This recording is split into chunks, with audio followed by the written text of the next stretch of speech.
Good morning and welcome to the Frugal Angler. Today I'm fishing on the stretch of the upper Bristol Avon. I've come down here today and the level is very low. Obviously we don't have that much rain during the summer, and also they're doing some work, or something's happened to some sluices further down towards Sutton Benjer, and that's dropped the level right down a couple of feet. So whether the relatively dry summer and the work going on, there's not many spaces available to fish. It's pretty weedy in the summer anyway, and very overgrown with weeds and rushes and that type of stuff. So I've been pretty stuck to find somewhere I can sort of fish and get to the water pretty safely. I don't want to fall in. I fell in here once a few years ago, and it wasn't a very nice experience in the middle of winter. So you have safety at heart. I found a nice position with a pretty comfortable bank, and I can get to the water with my landing net just about to land any better quality fish I might come by. There's a few fish in the area topping already. I've seen a few nice stamp chublets. There's some dace knocking around, and I've done some roach down there. Loads of little bleak and stuff like that. So I think I'm going to stick in this peg today. There doesn't seem like many options to go and rove around. Normally I like jumping from spot to spot, but there's a couple. So I might, when I'm sort of moving back towards the car, try those spots as well. One looked like it had an otter in it. There was a load of bubbles coming up, sort of stretching across the water, and that's normally a sign it's a mink or a bottle, otter or something like that. So at the moment, I'm going to stay put here. I'm going to put some feed out there for about 10-15 minutes and just spray in some hemp, maybe a few bits of corn, a few tares.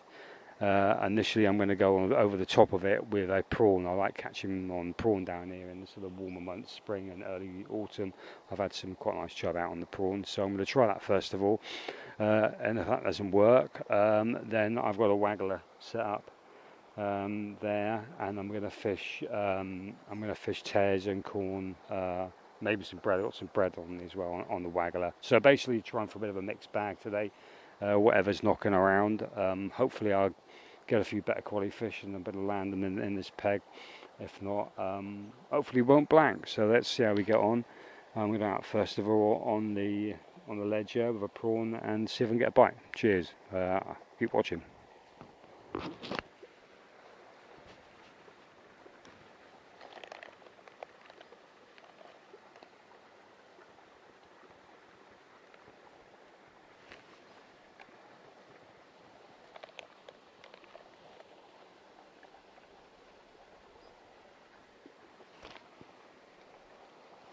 So like I say, I've seen a few fish top, which is encouraging. I saw one slightly better chublet down there.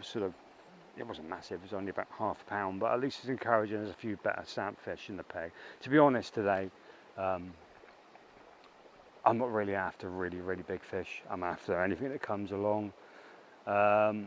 So I'll just be really happy with a mixed bag of different species, some nice chublets, or maybe hopefully a bigger chub, some quality roach if there's any. There used to be some really good roach in there apparently.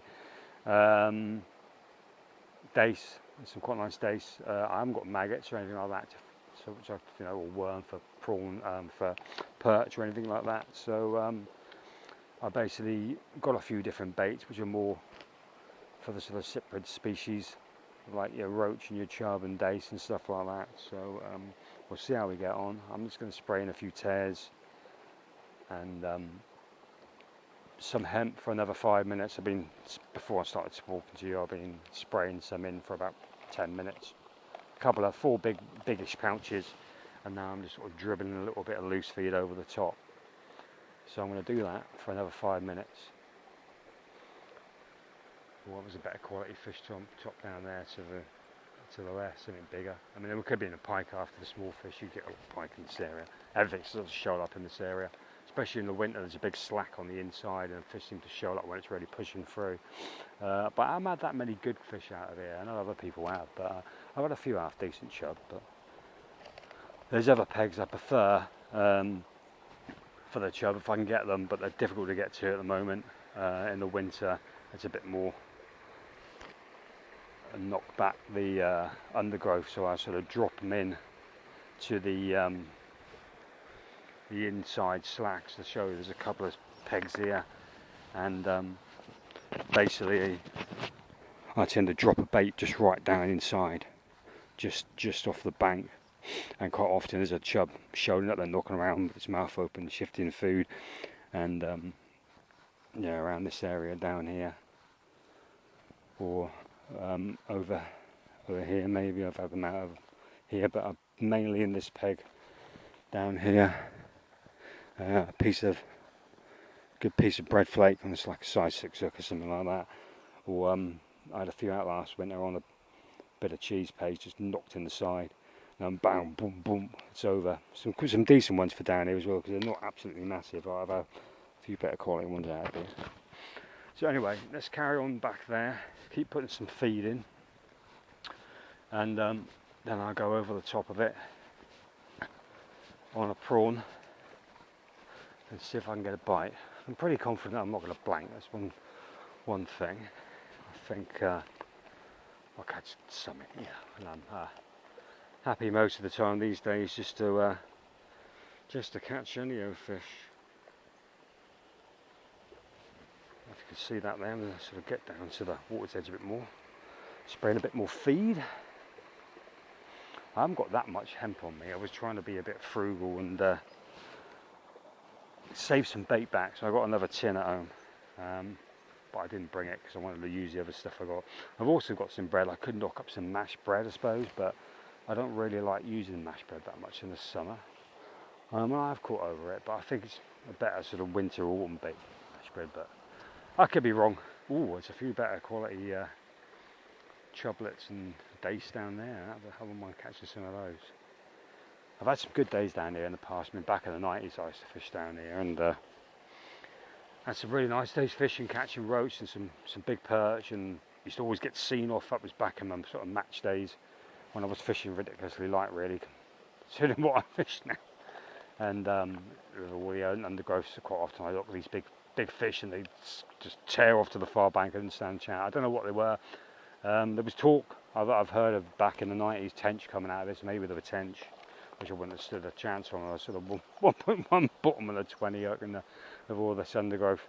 But obviously in other years, you know, in the winter and stuff, I catch chub quite often down here, and it's just a nice stretch. You don't get too many anglers.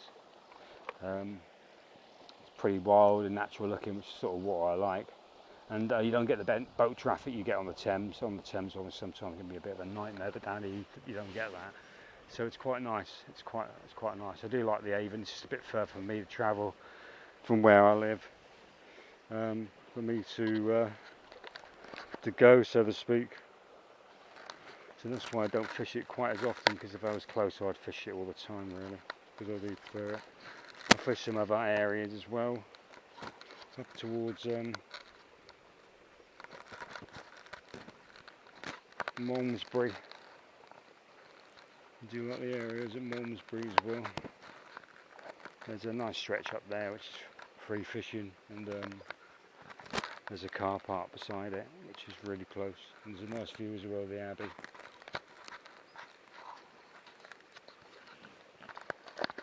But Malmesbury's a nice stretch to fish. So let's put a bit more feed in. Oh, I'm dying to have a cast, you know, dying to get out there. There's a little boy in me still wants to put a bait on and hopefully catch a fish. There's hopefully a few fish in this peg as well, because it's so stagnant based. It's like still water. It's like a canal. With hardly any rain, and here there's like a pipe that comes into it, which seems to be putting a bit of water, a bit of oxygen into the water, maybe. So that's why I think some of the fish are sort of chilling out around this area.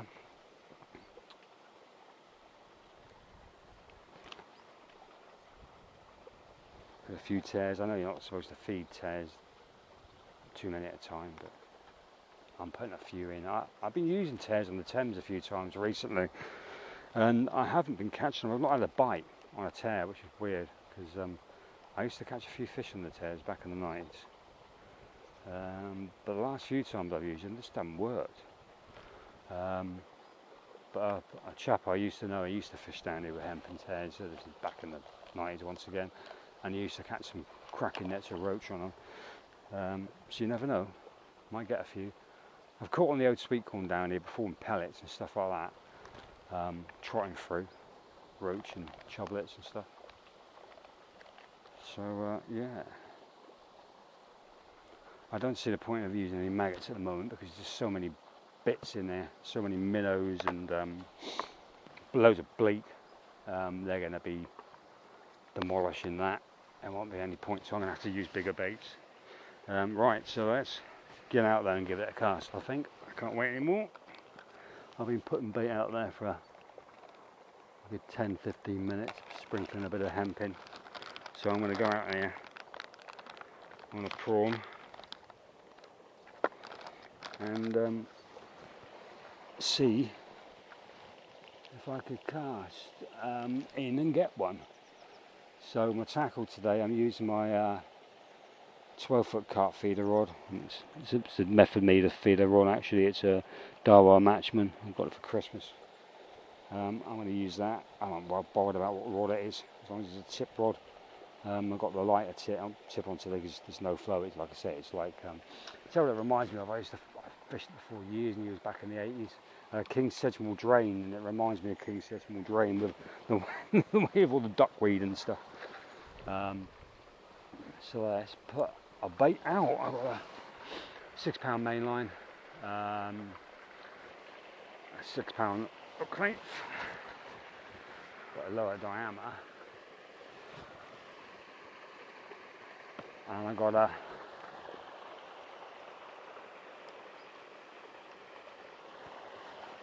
12 hook on with a smallish prawn. So I've cast out now, and let's see if I get a bite. Like I say, I'll give it a little while on the prawn. Usually I find prawns work quite quick, but I'll give it a go for a little while on the prawn.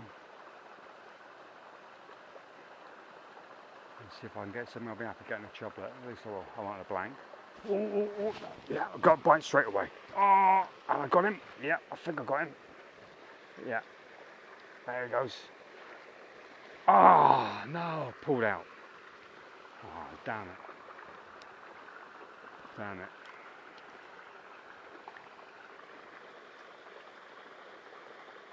Pulled out of that one.